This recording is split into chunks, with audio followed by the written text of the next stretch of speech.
레위기 14장 33절로 57절 말씀.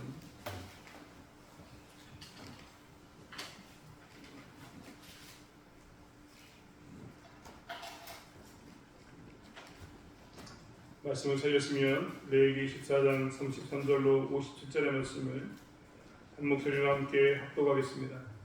여호와께서 모세와 아론에게 말씀하여 이르시되 내가 네게 기업으로 주는 가나안 땅에 너희가 이를 때 너희 기업의 땅에서 어떤 집에 나병 색증을 발생하게 하거든 그 집 주인은 제사장에게서 말하여 알리기를 무슨 색점이 집에 생겼다 할 것이요 제사장은 그 색점을 살펴보러 가기 전에 그 집 안에 있는 모든 것이 부정을 일어나게 하기 위하여 그 집을 비우도록 명령한 후에 들어가서 그 집을 볼지니 그 색점을 볼 때에 그 집 벽에 붉거나 붉은 무늬의 색점이 있어 벽보다 묵묵하면 제사장은 그 집 문으로 나와 그 집을 1일 동안 맹세하였다가 2년 만에 또 가서 살펴볼 것이요 그 색점이 벽에 벗었으면 그는 명령하여 색점 있는 돌을 빼내어 성 밖 부정한 곳에 버리게 하고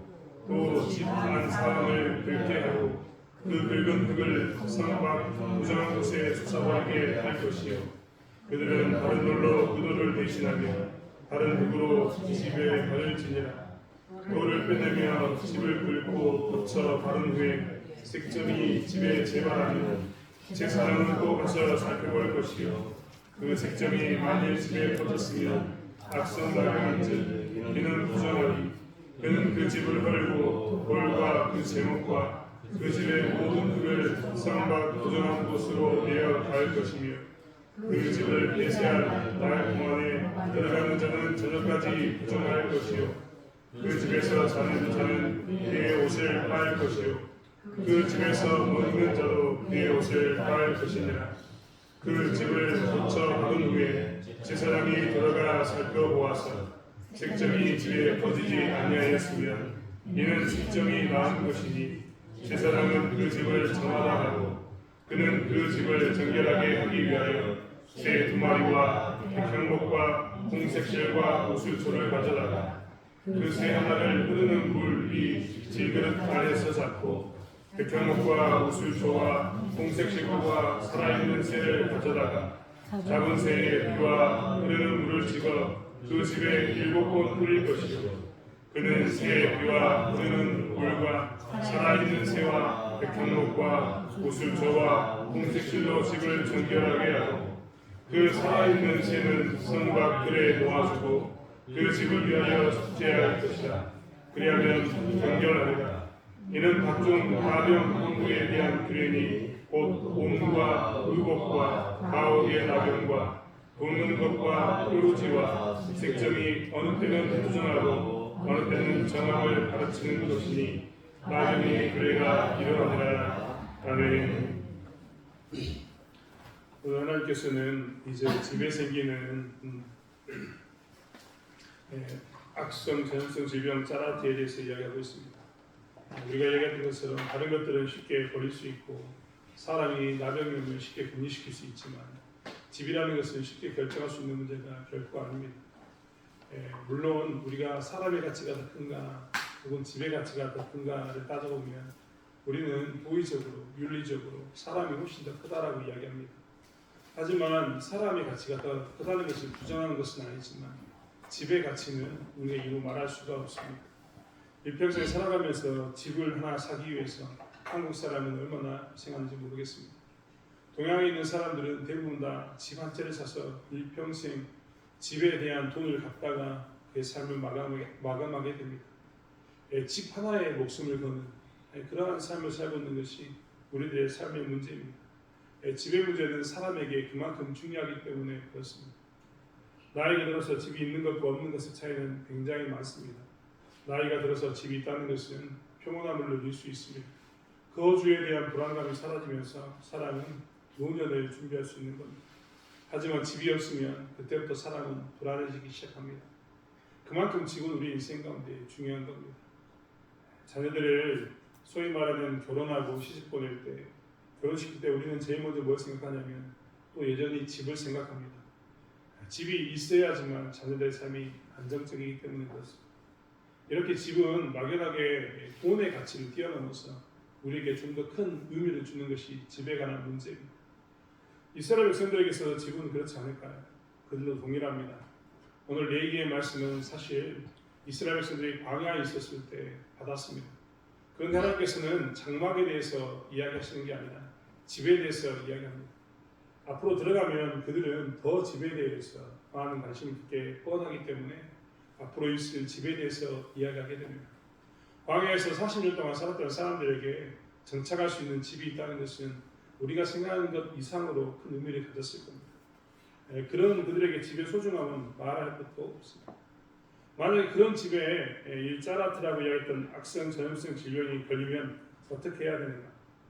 집의 가치를 알고 있기 때문에 우리는 이것에 대해서 굉장히 조심하지 않을 수가 없을 겁니다.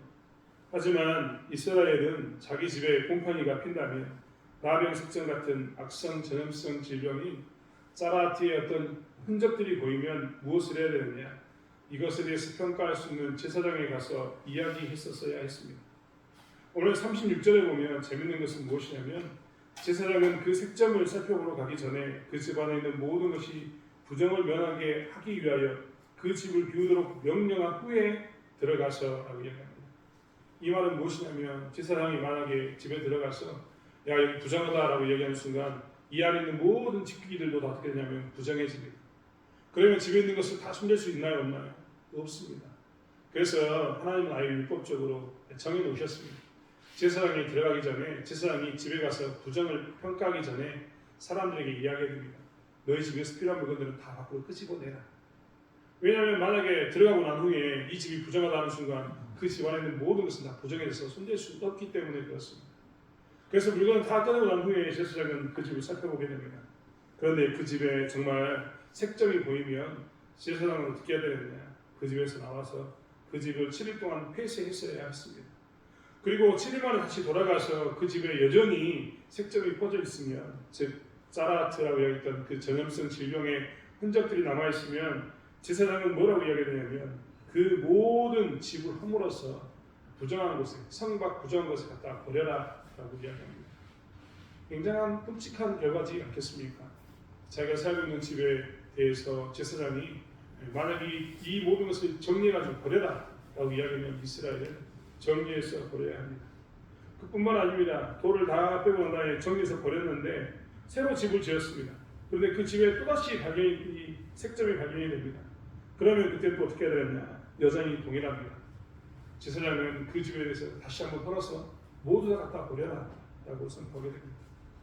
이스라엘은 제사장의 이 평가에 따라서 집이 부정하게 되었다라고 평가하면 나중에는 집을 철거하는 그런 일 가운데 놓이게 됩니다. 아마도 그 땅에는 다시 집 짓기가 힘들 것 같습니다. 다른 땅에 집을 짓거나 새로운 곳을 알아보아서 집을 지어야 되는 것이 이스라엘의 모습입니다. 아무튼 집에 대해서 하나님께서는 이렇게 집도 전염성 질병의 근원지가 된다면 완전히 제거해서 버릴 것을 이야기하고 있습니다.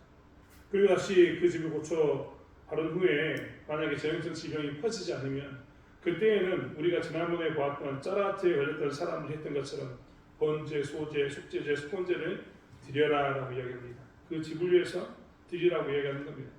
그러면 정결해질 것이다 라고 말을 마치고 있습니다. 사실 집에 대해서 하나님께서 이렇게 이야기하시면서 집에 전염성 질병이 있으면 집을 무너뜨려서 심하면 버려라 라고 하셨던 이유가 있습니다. 하나님이 생각하는 집에 대한 개념은 우리가 생각하는 집에 대한 개념과 다르기 때문에 그렇습니다. 우리는 보통 집에 대해서 물리적인 거주 공간으로만 생각합니다. 내가 거기서 사는 것, 이게 집에 대한 개념이라는 겁니다. 그런데 하나님은 집에 대해서 사는 곳, 거주의 개념이 아니라 어떤 개념으로 보시냐면 거기는 언약적인 공간이라고 생각하는 겁니다. 우리가 계속 이야기를 들었습니다. 하나님은 이스라엘 백성들에게 말씀을 쭉 주십니다. 토라라는 말씀을 주시고 난 후에 그것을 근거로 언약을 체결하십니다. 이 언약을 체결하기 때문에 우리는 그 언약을 반드시 지켜야 됩니다. 언약이라는 것은 말씀을 토대로 한 그 위에 있는 관계입니다. 언약이 체결되면 그 언약이 체결되는 순간 사람들은 다 뭐라 됩니까? 말씀을 지켜야 됩니다. 아무튼 이 언약적인 관계는 굉장히 중요한 관계입니다. 아브라함이 언약을 맺을 때, 하나님과 언약을 맺을 때 새 두 쪽을 내서 그 사이를 지나가게 만드는 사건이 나타나는데, 언약에는 기본적으로 누군가 만약에 이 언약을 어기면 어떻게 한다? 그 사람은 죽는다 라는 개념이 포함되어 있기 때문에 무섭습니다.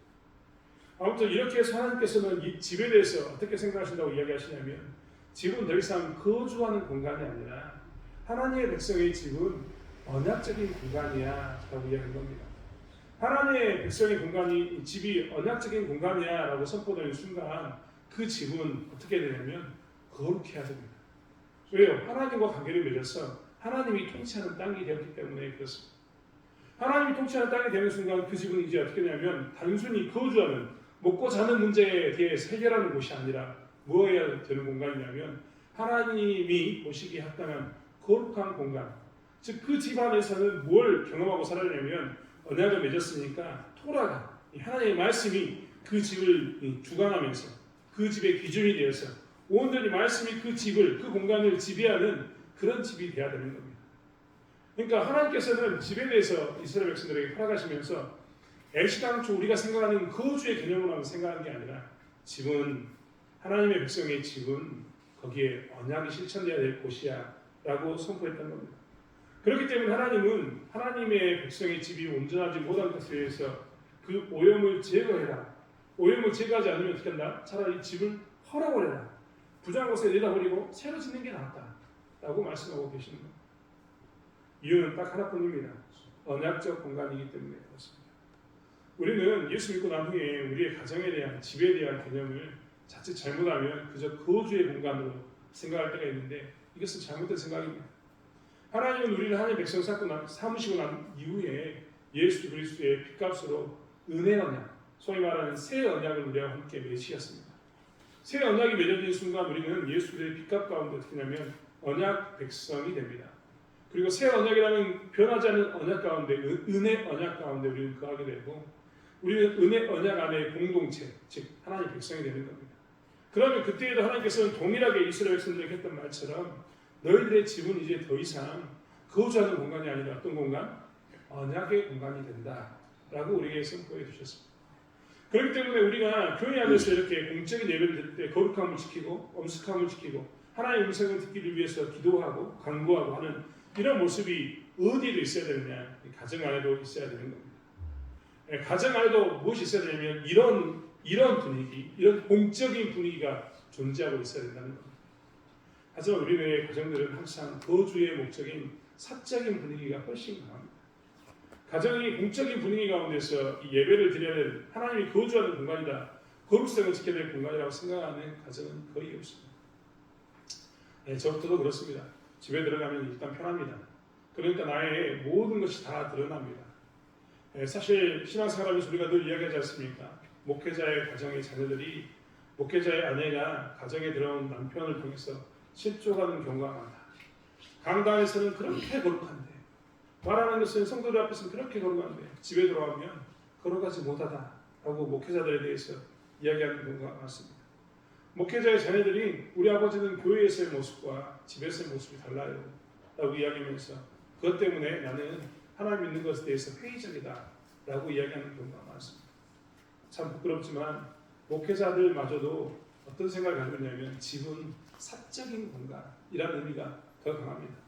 그래서 집에 들어가면 나는 모든 무장을 해제하고 공적인 개념보다는 사적인 개념으로 우리는 집을 사용하려고 합니다. 하지만 하나님께서는 언약 백성은 더 이상 사적인 공간에 집이 머무르지 않는다라는 것을 오늘 말씀하고 계십니다.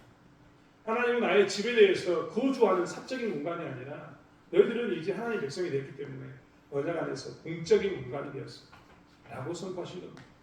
그렇기 때문에 그 안에 사는 사람들은요, 무엇을 해야 되느냐? 오늘 마치 이 집이 부정해졌을 때 하나님께서 소제, 번제, 숙제제, 수kon제를 똑같이 드리게 해서 전염성 질병에 걸렸던 사람을 정결하게 만들었던 것처럼 우리는 어떻게 되느냐? 집에 대해서 정결의식을 가지고 정결하게 만들어서 살아야 합니다. 그리고 가정 안에서 우리는 무엇을 챙겨야 되냐면 정결한 언약 공동체로서의 집을 만들어가야 되는 겁니다. 언약 공동체로서 하나님의 말씀이 통치되는 그런 공적인 집안으로 거듭나면 그 안에 남는 것은 무엇일까? 거기에는 거룩성이 남습니다. 거룩성. 왜 거룩성이 남냐면 하나님의 말씀이 통치하는 하나님이 거주하는 거룩성이 남는 겁니다. 요즘 계속해서 제가 레위기 말씀도 하고 예레미야 말씀도 하고 여러 가지 말씀을 통해서 거룩성에 대해서 이야기하고 있습니다. 하나님은 예수 믿는 우리들에게 시간과 공간의 거룩성을 계속해서 강조하고 있습니다. 이스라엘 백성들에게도 시간과 공간의 거룩성에 대해서 계속해서 강조하고 있습니다. 레위기의 말씀을 볼 때도 우리가 계속 봤던 것처럼 하나님께서는 아예 이 공간에도 차등을, 거룩에 대한 차등을 두었다라고 이야기합니다. 여러분 잘 보시면 일주일 7일 중에 하나님께서 만드신 이 주일은 거룩하게 지키라라고 이야기하면서 주일 성수를 이야기하시는데, 이 말은 뭐냐면 6일 동안 하나님을 기억하고 살아야 되지만 이 7일째는 어떻게 해야 된다고요? 하나님의 이 거룩함을 기억하는 거룩성으로서 시간을 구분해라, 이 말이 되는 겁니다. 이제 우리가 또 절기를 맞이하게 되는데, 하나님께서 절기를 주셨던 이유도 뭐냐면 1년을 살아가면서 너희들이 다른 때보다 그 절기의 날에는 더 뭐라고요? 거룩성을 드러내라. 그렇기 때문에 절기 때 어디 가라고 이야기합니까? 예루살렘 성전 가가지고 너희들이 제사를 지내야 된다 라고 이야기하지 않았습니까? 거룩성을 드러내는 겁니다. 주일날 예배를 드려서 거룩성을 드러내고, 절기 때도 예배를 드리면서 거룩성을 드러내는 게 당연한 겁니다. 이스라엘 백성들이 그것만 했으니까 6년 동안 하고 난 다음에 7년째는 안식년을 보냅니다. 안식년을 보낸 이유는 뭘까요? 고생했으니까 쉬어라 이걸까요? 아니요. 하나님을 위한 그 거룩한 날로 기억하게 만드는 겁니다. 땅을 쉬게 하면서 뭘 합니까? 하나님에게 그 땅이 쉼으로 해서 하나님을 기억하게 만드는 그러한 자리가 되는 것이 7년 안식년입니다.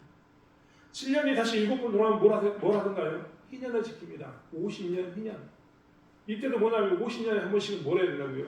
모든 것을 용서해주고 돌려주는 이 거룩성을 드러내야 되는 그런 공간으로 시간을, 그런 모습으로 시간을 거룩하게 하나님께서 차등, 즉 차이를 두신 겁니다. 평상시도 우리는 거룩하게 살아야 되지만, 그렇기 때문에 그런 시간은 더욱더 어떻게 해야 됩니까? 예배를 드리고 하나님께 집중하는 그런 시간을 가짐으로 우리는 시간 안에서 거룩성을 지켜야 되는 겁니다. 그것만 있으니까 공간도 마찬가지입니다. 공간도 잘 생각해 보시면요, 이방 안에 아브라함이 세운 뭐가 있습니까? 아브라함, 야곱, 이스라엘이 있습니다. 그러니까 이스라엘은 이방 나라보다 더 어떻게 되는 거예요? 거룩해야 합니다. 왜 거룩해야 될까요? 그 안에 하나님이 계시기 때문에 그렇습니다. 이스라엘 땅 중에서 제일 거룩한 도시는 어디일까요? 예루살렘입니다. 이 예루살렘이 가장 거룩할까요? 다른 도시보다 더 거룩해야 될까요? 거기에 성전이 있기 때문에 그렇습니다. 예루살렘에서 가장 거룩한 장소는 어디일까요? 성전이 있는 그 장소입니다. 그 성전에서 제일 거룩해야 될 것은 어디라고요? 지성소. 지극히 거룩한 것. 지성소에 가장 거룩함이 남아있습니다. 그렇기 때문에 공간에 대해서 하나님께서 이야기하실 때는 지성소가 가장 거룩하고, 성소가 거룩하고, 그 다음에 성전이 거룩하고, 예루살렘이 거룩하고, 유대가 거룩하고, 그 다음에 이방 나라가 거룩한 이런 모습을 하나님께서 차등성을 두셨습니다. 요즘 새벽 기도에 저희가 예레미야서를 보고 있는데, 예레미야서에도 하나님께서 이야기하십니다. 예루살렘 성에 대해서 하나님께서 이야기하시면서 뭐라고 이야기하냐면, 너희들 예루살렘이 왜 멸망한 줄 아느냐? 멸망의 이유가 몇 가지 있는데 그 중에 하나가 뭐냐면, 가장 거룩해야 할 예루살렘 성에 하나님의 말씀대로 사는 의인 한 명이 없다. 의인 한 명이 없어서 뭐 한다고요?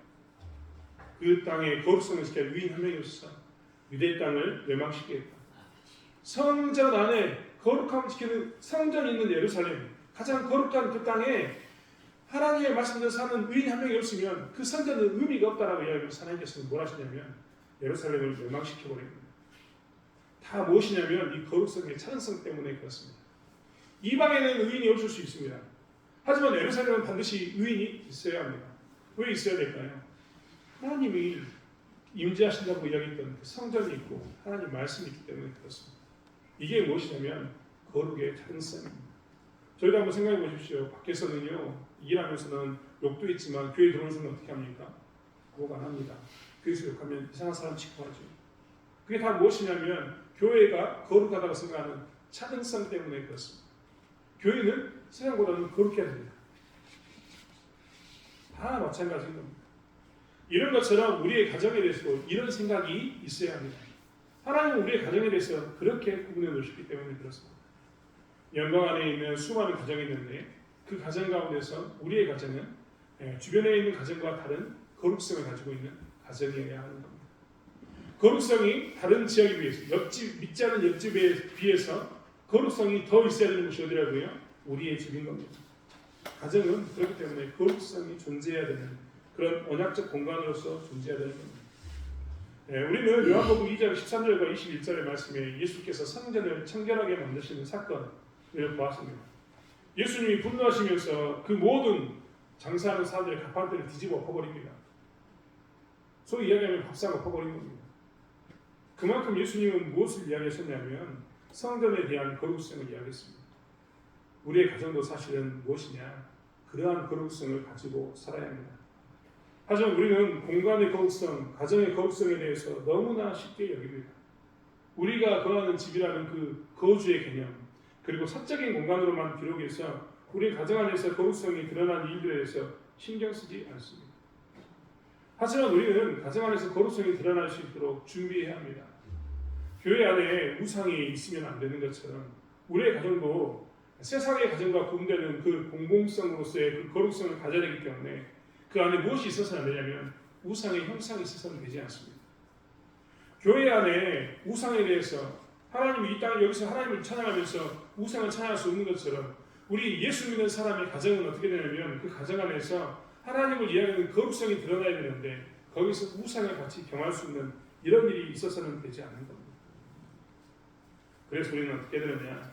가정 안에서 우상을 제거하고 하나님의 거룩성을 가림하는 것들을 제거하는 일 가운데 힘써야 되는 겁니다.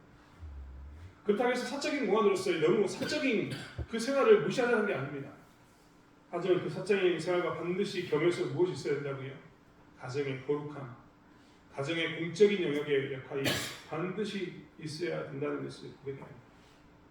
오늘날 많은 기독교인들이 이제 다음 세대를 이야기하면서 교육의 방침을 바꾸고 있습니다. 그전에는요, 모든 그리스도인들의 가정이 교회 학교라고 얘기하는 곳에 자녀들을 위탁하면서 우리 아이들이 주일학교 나가면 잘 되겠지, 건강하게 크겠지, 우리 아이들이 좀 삐뚤어지면 교회에서 뭘 가르쳤냐 이런 말을 하게 됐었습니다. 하지만 이제는요, 개념이 완전히 바뀌었습니다. 이제 한국 교회들이 점점점 어떤 방향으로 가고 있냐면 가정 안에서 공과할 수 있는 부모님과 자녀가 함께 성경 말씀을 나눌 수 있는 분위기로 바뀌어가고 있습니다. 올해 아마 우리 총회에서 여름 성경학교 공과가 나올 텐데 아마 올해에도 많은 부분 가정 안에서 할 수 있게 교육이 바뀌게 될 겁니다. 왜냐하면 이제 우리가 비로소 알게 된 겁니다. 긴 시간의 착오 끝에 드디어 교회가 무엇을 보게 되냐면 교회 안에서의 교육만으로는 결코 온전한 그리스도인을 만들 수 없다라는 것을 보게 되었습니다. 그래서 성경대로 돌아가서 성경에서 쉐마를 외치겠던 것이 가정인데 그런 것처럼 가정에서 교육을 시키지 않으면 안 된다라고 이야기하면서 가정 안에서의 성경 공부를, 가정 안에서의 거룩성을 강조하고 있습니다. 가정에서의 거룩함이 공동체의 거룩함을 만드는구나 라는 것을 비로소 알게 되었다는 겁니다. 늦은 감이 있지만 그렇기 때문에 지금 많은 한국 교회가 계속해서 가정 안에서의 성경 공부를 강조합니다. 그리고 그 가정 안에서의 그 거룩함이 확산돼서 거기서 훈련했던 거룩함을 가지고 있던 자녀들이 교회에 모여서 공적인 예배를 드릴 때 여전히 거룩함을 유지하는 그런 모양의 교회를 꿈꾸고 있다는 겁니다.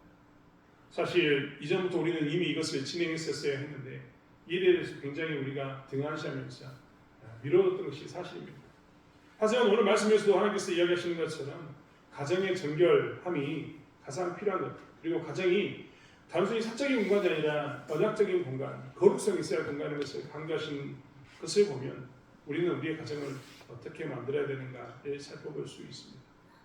가끔 많은 사람들이 이야기합니다. 밖에서 열심히 일했으니까 집에서는 쉬어야 되는 것 아니냐라고 말합니다. 그 말은 틀렸단 말이 절대 아니라고 말씀드립니다. 사적인 공간으로서 그런 역할을 해야 되지만 가정 안에서 내가 비록 밖에서 분주하게 일했지만 가정 안에서 공적인 모습으로 내가 내 자녀를 양육하고 가정 안에서 아내의 역할을 감당하고 남편의 역할을 감당해야 되는 것 또한 놓쳐서는 되지 않습니다. 내가 그리스도인인 남편, 그리스도인인 아내가 되어야 되는 것, 그리스도인인 부모가 되어야 되는 것을 놓쳐서는 결코 되지 않는다는 겁니다. 이게 무엇이냐면 하나님께서 원하는 정결 의식을 통해서 회복된 집에 대한 모습입니다. 우리는 앞으로 그렇기 때문에 더욱더 무엇을 해야 되느냐, 하나님께서 오늘 주신 말씀처럼 그 집이 회복되어져서 그 집을 통해 하나님의 거룩함이, 하나님의 온전함이 드러나게 바랬던 것처럼 우리의 가정을 그렇게 하나님의 거룩함이 드러나는 모습으로 바꿔가야 할 줄 믿습니다. 또한 그 가정 안에서 나는 공적인 존재로서의 존재도 있다는 것을 기억하면서 내가 예수 믿는 사람으로서 어떻게 하면 가정 안에서 공적인 모습을 드러낼 것인가, 하나님을 드러낼 것인가를 고민하면서 나누는 삶을 살아야 되는 것을 또한 제가 기억하게 될 줄 믿습니다. 그것이 하나님께서 원하는 정결 의식을 통해서 회복된 교회의 근본된 모습이기 때문에 그렇습니다. 정결 의식을 통해서 회복된 집에 대한 근본적인 모습이기 때문에 그렇다는 겁니다. 사랑하는 성도 여러분, 우리는 우리의 가정에 대해서 얼마만큼 공적인 부분으로 생각했는지를 다시 한번 생각해 보기를 원합니다. 자녀와 자녀손을 두시는 분이 계신다면 이제 흩어진 그 자녀들의 집 안에서 자녀 손들과 함께 자녀들이 공적인 집으로서의 역할을 감당할 수 있도록 함께 기도하는 저와 여러분이 되기를 원합니다. 홀로 남아있을 우리들도 마을 안에서 우리의 가정이 하나님 옆에 예수 믿지 않는 가정보다 더 거룩한 가정 되기를 원합니다. 하나님의 말씀, 하나님의 통치 가운데 있는 그런 집이 되기를 원합니다라고 기억하면서 그런 집을 만들어가는 저와 여러분이 되기를 원합니다. 마지막으로 집안에 다시 한번 우리의 집안의 삶의 모토가 무엇인지, 삶의 기준이 무엇인지를 살펴보는 저와 여러분이 되었으면 좋겠습니다. 우리는 가훈이라는 것을 집에 정해놓았습니다. 저희 집의 가훈은 가화만사성이었습니다. 우리 아버지는 가화만사성이라는 이름 붙여놓고 항상 우리에게 그것을 보여주셨습니다. 과거 어른들은 다 그랬습니다. 집안이 화목하면 모든 일이 잘 된다. 집안이 화목하자. 이런 것을 생각하고 살았다는 겁니다. 하지만 우리는 이제 우리의 집에 대해서 선포하고 살아야 합니다. 여호수아가 고백했던 것처럼 나와 내 집은 여호와를 섬기겠노라라는 가훈이 있었을 때 집에 거룩함이 드러난다는 것을 기억하면서 우리의 말씀, 우리에게 주신 말씀을 가지고 우리의 집에 선포하시면서 나와 내 집은 여호와를 섬기겠습니다. 하나님, 내 집이 거룩하게 해주십시오. 내 자녀의 집이 거룩하게 해주십시오. 다른 것을 통치받는 것이 아니라 주의 말씀 가운데 하나님의 뜻 가운데 가는 우리의 집이 되게 달라고 가운을 정하시고 말씀을 선포하시고 나누는 저와 여러분이 되길 원합니다. 기도하겠습니다. 하나님, 복잡한 세상입니다. 자기의 유익을 위해서라면 기꺼이 모든 것을 지불하는 그런 세대입니다. 자기의 이익을 위해서라면 형제도 필요가 없고 부모가 필요가 없습니다. 자기의 이익을 위해서라면 더 이상 정의는 필요가 없습니다. 하나님도 필요가 없습니다. 그러한 복잡한 세상을 저희가 살고 있습니다. 이러한 시대 때 하나님께서는 집에 생긴 곰팡이에 대해서 말씀하시면서 하나님이 거룩하지 않은 것은 차라리 무너버리고 없애는 게 낫다라고 이야기하는 하나님의 이 거룩성에 대한 강조를 우리가 보게 됩니다. 우리는 우리의 집에 대해서 어떻게 생각하고 있습니까? 우리의 집이 공간의 거룩성을 가져야 할 것이라고 공적인 장소로 여기고 있습니까? 하나님, 우리의 집이 언약의 공간이라는 것을 고백하고 살고 있습니까? 하나님, 다시 한번 저희를 깨닫게 하시는 가운데 우리의 가정의 거룩성을 회복하게 도와주시고 다른 믿지 않는 집과 사이에서 차근성을 보이는 저희 가정 될 수 있도록 이끌어 주실 줄 믿습니다. 그래야 해서 세상 가운데서 우리의 가정을 통해서 믿지 않는 자들이 하나님의 거룩함을 볼 수 있도록 우리를 사용해 주실 줄 믿습니다. 나와 나의 자녀들이 나와 내 집은 여호와를 섬기겠노라고 고백하면서 가정의 거룩성을 지킬 수 있는 가정 될 수 있도록 저에게 은혜를 베풀어 주시옵소서. 감사드리며 예수님의 이름으로 기도드렸습니다. 아멘.